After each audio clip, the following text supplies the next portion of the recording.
Hello, xin chào tất cả các bạn đã quay trở lại với Văn Hồng Eating Show. Và hôm nay chúng ta tiếp tục trải nghiệm một cái món ăn. Mình nghĩ rằng đây là cái bánh rất là ngon. Và hôm nay mình sẽ giới thiệu các bạn đó chính là cái bánh kẹp ngò. Và chúng ta ăn thử cái bánh kẹp ngò xem nó như thế nào nhé.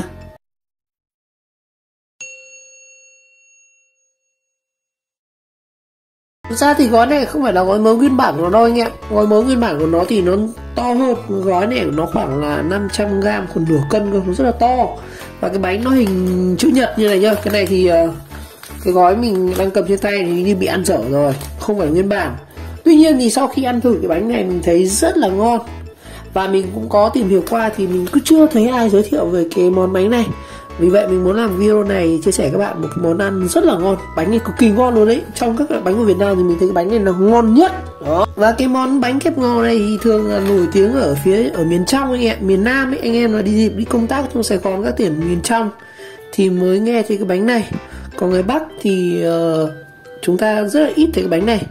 Thường như mình lúc đầu mình nghĩ là nó chỉ giống như cái bánh quế anh ạ, cái bánh quế ấy. Nhưng mà đúng thì bản chất thì cái bánh kẹp ngò này ăn nó rất giống bánh quế, nhưng mà ở phía trong ấy thì họ làm một cái công thức khác này. Cái cơ sở sản xuất này ở tận trong Hồ Chí Minh cơ, nên họ làm theo một cái công thức ăn nó giống bánh quế này, ăn giống bò bía ngọt này, và rất là thơm và nó hết sức đặc biệt đó. Và cái bánh này thì anh em có thể mua được ở trên mạng nhá. Ở đây mình search là bánh kẹp ngò Việt Hưng, mình sẽ cho anh em xem thông tin về cái giá cái sản phẩm này. Bánh ngò Việt Hưng đây nó có rất nhiều loại nhá, nhưng mà cái loại của Việt Hưng này thì đây trên Tiki cũng đang bán này, bánh kẹp ngò Việt Hưng. Cái này thì đã ngừng sản xuất rồi. Một cái gói này của nó là khoảng 58.000, nó không bán nữa rồi, khoảng 58.000 nhá. Mình thử search trên Shopee này, Shopee thì đang bán là 72.000, của đắt thế. Như vậy gần 72.000 cái bánh này. Rồi, thành phần của cái bánh này chúng ta sẽ xem nhá. Đây là bánh kẹp ngò này. Một cái gói này của nó là 500g, là khoảng nửa cân. Và hạn sử dụng cái bánh này là khoảng 6 tháng nha anh em. Đây, ngày sản xuất là ngày 18 tháng 5 này. Hạn sử dụng là đến ngày 18 tháng 11. Chúng ta sẽ hạn sử dụng là 6 tháng. Và tất nhiên là cái sản phẩm này của Việt Nam rồi. Các nước khác không có đâu, Việt Nam mình có thôi. Thành phần của nó gồm có bột năng, đường, đậu phộng, nước cốt dừa, ngò, hương vani. Đó. Sau cái này thì ăn trực tiếp không phải làm gì cả. Và sản xuất bởi nhà phân phối hộ kinh doanh Việt Hưng này, ở sạp 1337 chợ Bình Tân, quận 6, thành phố Hồ Chí Minh. Đó, cũng có mã vạch này. Đó, nhìn cũng khá là đẹp mắt. Giờ mình sẽ bóc ra cho anh em ăn thử xem như nào nhá. Rồi, chúng ta sẽ thử bánh kẹp ngò.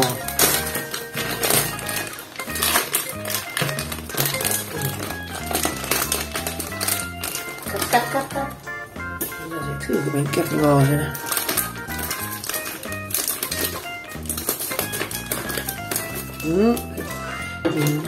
Có vẻ hấp dẫn đấy.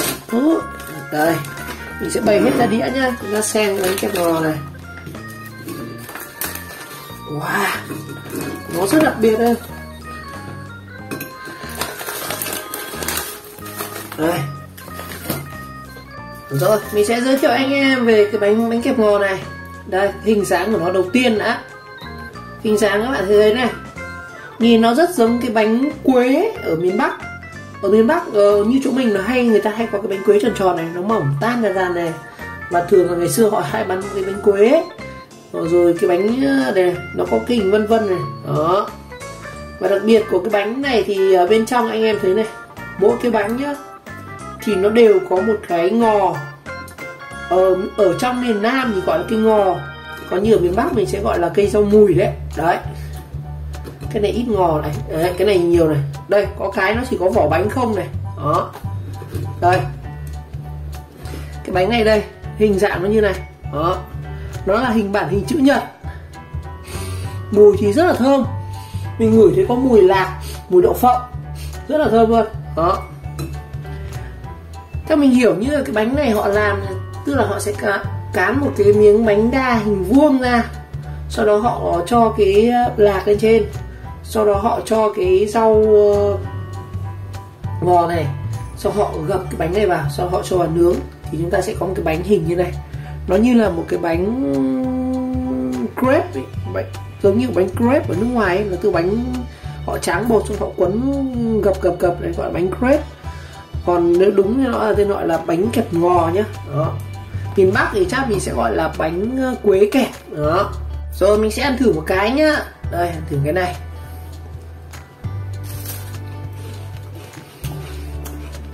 Nó rất giòn, rất thơm, có mùi dừa, mùi lạc, ngọt vừa phải thôi. Đây, nó có cả cái gì vàng vàng nữa này. Đấy, này là đợi lạc nhá. Đó.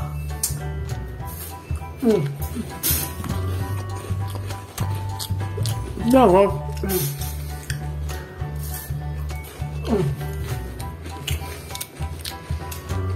Nó mặn mặn bùi bùi, ngọt.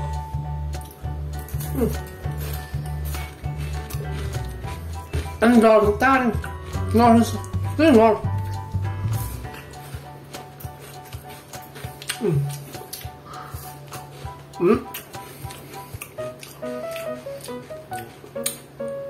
Ăn như kiểu bánh kem xốp ấy, mà lại giống kiểu dừa, giống kiểu kẹo lạc. Ăn giống kiểu những cái bỏng bỏng ấy, rất là ngon. Rồi, bây giờ mình sẽ thử bóc cái lớp này ra cho bạn là muốn tìm hiểu về cái bánh này. Thực sự là mình cũng rất tò mò bên trong cái bánh này thì nó có những cái gì.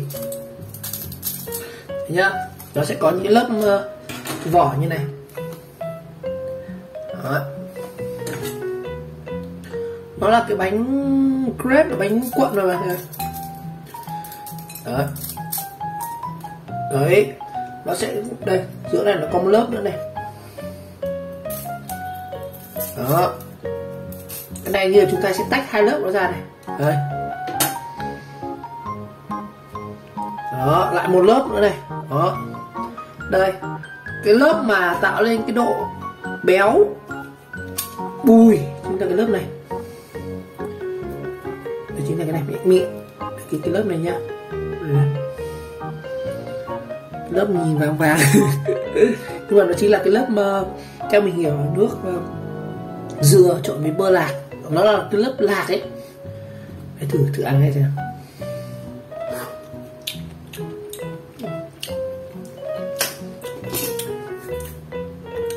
Cái nhân ở giữa này, cái vàng vàng này, thực chất là nó mặn anh em. Nó mặn chứ không phải nó ngọt đâu. Ăn mặn mặn, bùi bùi mặn mặn. Thì chính ra cái vị ngọt, cái vị ngọt của nó chính là từ cái lớp vỏ này. Để ăn thử cái vỏ này.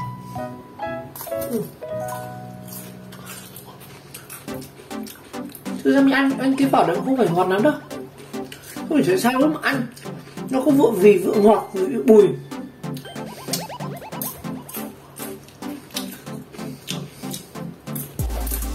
Cái lớp vỏ này ăn như kiểu bánh đa hay nó còn lớp nữa. Mà cái này của mình lại không thấy cái lớp ở đây. Nó hai lớp khác nhau anh ạ. Cái miếng ngò nó ở bên cái lớp này, còn cái miếng mà lạc thì nó ở bên này. Để ăn thử cái dãy bên này xem nào.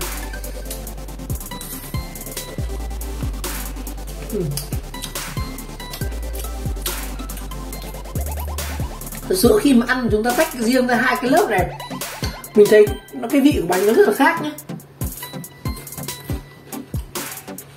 Cái này nó có cái rau này ăn mùi thơm thơm như kiểu ăn bánh mì pate ấy. Cái mì pate người ta hay trộn kèm với pate này, với dưa chuột này, dưa leo này, cả cái rau mùi này, ăn rất là thơm. Mình rất thích ăn bánh mì pate mà có kèm cho mùi. Đó. Ăn cái vỏ không thì không thấy ngon lắm. Không hiểu sao lúc mình ăn cái bánh này đây. Cái lớp vỏ này nó ngọt hơn. Cái lớp vỏ này nó ngọt hơn.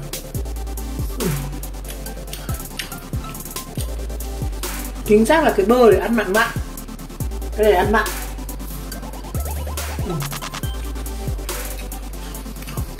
Hơi mặn. Nhưng mà cái mặn này khi mà mình ăn cái vỏ bánh này nó lại tạo ra vị ngọt. Đó, theo cảm nhận của mình là như vậy. đúng không? Chính là cái độ mặn, cái độ bùi của cái lạc này nó quyện với cái vỏ bánh này, ăn nó thành vị ngọt rất là thơm. Và nếu các bạn ăn cái lạc không thì nó sẽ khá là mặn.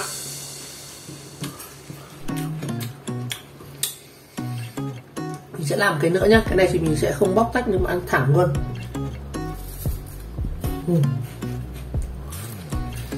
Đúng của nó một cái này nó sẽ phải có là 5 lớp 6 lớp.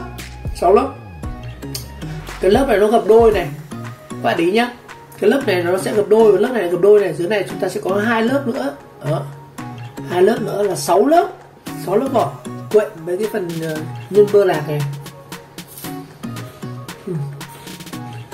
Ăn rất bùi luôn, đúng là bóc tách ăn không ngon nhé, để cả mảng này ăn mới ngon này. Nó đỡ bị cái phần bơ lạc, cái phần nhân lạc nó bị mặn, ăn rất là vừa luôn, ngon.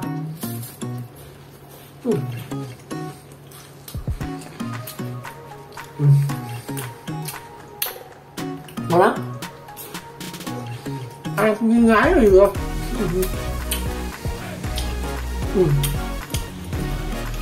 Tính ra thì sao, một gói này chúng ta sẽ được bao nhiêu cái nhé.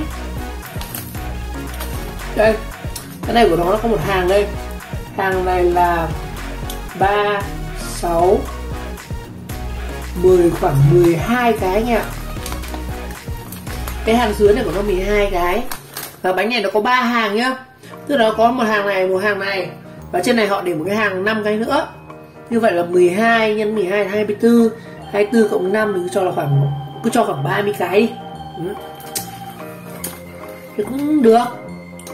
Mà một gói này khoảng 60.000 nha anh em. Mình cứ tính lấy là Tiki bán 57.000 thì ngoài chắc phải bán tầm 60-65.000. Thì tính ra chúng ta ăn này cũng phải 1.000 một cái đấy. Rồi, sẽ làm cái nữa nha.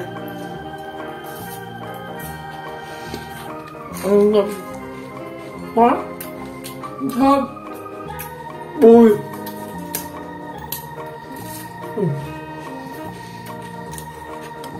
Không hiểu sao mà ăn, lúc mà ăn trời nó rất là ngọt, nhưng mà ăn mình tách ra từng mảng như mình bóc tách, ăn thì không ngọt, cái vỏ nó nhạt, cái nhân ở giữa thì nó mặn. Bánh ăn rất là thơm, có cảm giác như là nó giống cái bánh gì nhỉ, những bánh kem sốt ấy, nhưng mà ăn đặc biệt độc đáo. Còn nói vùng nào mà chính xác là có cái bánh này thì tôi không biết nhá, chỉ biết là ở phía Nam thôi. Các bạn đi ra tỉnh Hồ Chí Minh này sẽ bán cái bánh này rất nhiều. Chứ còn miền Bắc mình thì vẫn mua được, mình có thể mua ở các chuỗi siêu thị này, mua online họ đều bán. Nó giống như là sản phẩm miền ấy, như là chúng ta có kẹo dồi này, có kẹo lạc này, có mè sửng này, ở Nam Định thì có bánh nhãn này, rất nhiều nơi có. Đây bánh nhà mình thấy sản xuất ở Hồ Chí Minh, không rõ là quê hương của bánh này đâu. Đây có cái vỏ không của nó đấy. Các bạn ăn nước cái này rồi, thôi nữa rồi. Mình chưa 5 cái.